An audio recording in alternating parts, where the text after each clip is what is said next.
This is the User Adoption Podcast with your host, Henrik Dagier. Who are you and what do you do? My name is Luis Murgas. I am currently a partner at Wifley, a national accounting consulting firm, and my focus is on technology consulting, basically helping clients implement software to help them grow their business. How are you involved with user adoption? I've been working as a consultant in technology for about 20 years, in everything from the design, the implementation, roadmap, and the solutions, and so on. In those roles, we have helped users understand their challenges that they're dealing with, roll out new systems, train, and ultimately troubleshoot why our business is not getting the return that they thought on that investment, and why are users frustrated with whatever has been rolled out to them to actually support their business processes. Luis, what are the biggest challenges and successes with user adoption? When I think about successes, Eric, I think about the examples of some projects that we have launched almost without fanfare, where the users just show up over the weekend, and suddenly the system is there.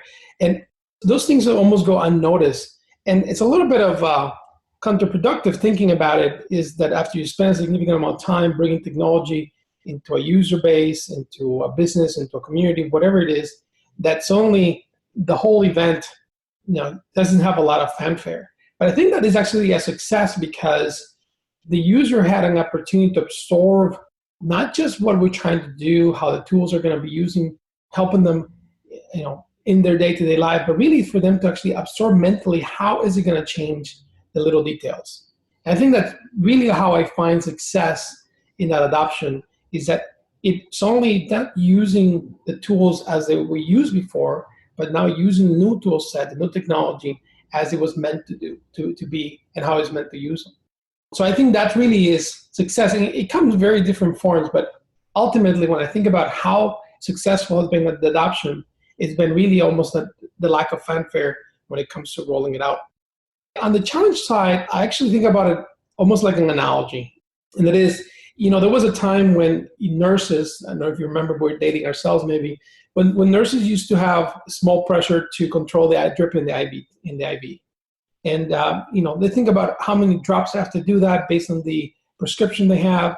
And so intuitively, they were going through a lot of calculations, adjustments, understanding dosages, understanding potential side impacts, understanding the person in front of them. And so there was a lot of really truly understanding how things work.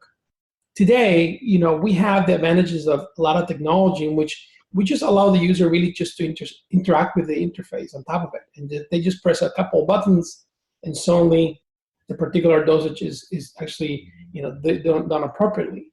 And the challenge with that is that suddenly we really remove the understanding of what is this supposed to do. And without the understanding, it is easy for us to overcomplicate how technology fits in. And as soon as we overcomplicate it, suddenly we're now actually making it difficult for people to digest it. Luis, what advice would you like to share with people working on improving user adoption? I'm pretty sure in the podcast, throughout the series, you're going to be a lot of people that are going to provide a lot of ideas. And that topic is so vast, from everything from risk management and understanding psychology, understanding people's behavior and change. I think that I'll cover one that I find to be almost invisible, which is it's invisible until the frustrations are felt. And I like to think about it almost like microprocesses. When you think about a solution from a technology point of view and how people are going to use it, we think about the big items that they're going to do, the big processes they're going to cover, the big activities they'll do, whether it's in business or maybe it's even an app, whatever.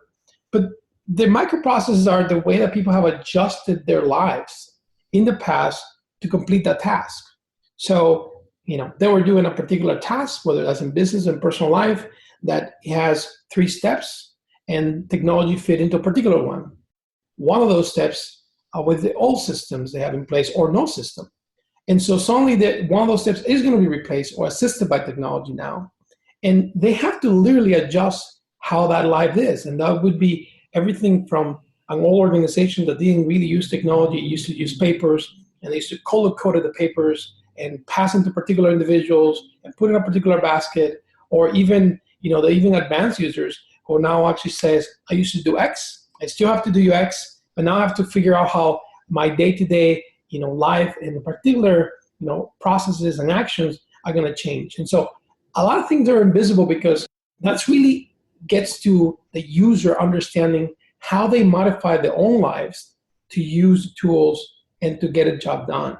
And they're invisible because that's the easier part that gets disrupted. As soon as we bring something in place, we think about the big picture, but sometimes we really don't spend enough time to actually think about is how is your microprocess, the day-to-day life between you, yourself, as well as people around you are going to change. And when we leave that in there, that's when we actually feel the discomfort, because at the end of the day, that really is how we're moving the cheese.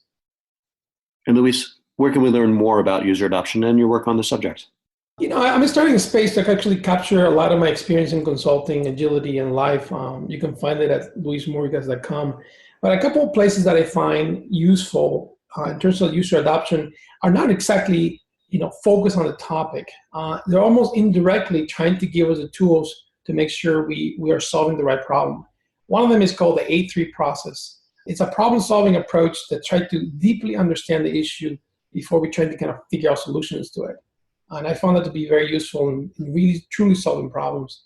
And the other one is, there's a gentleman called Jeff Patton, who's actually been using the user story mapping approach in Agile.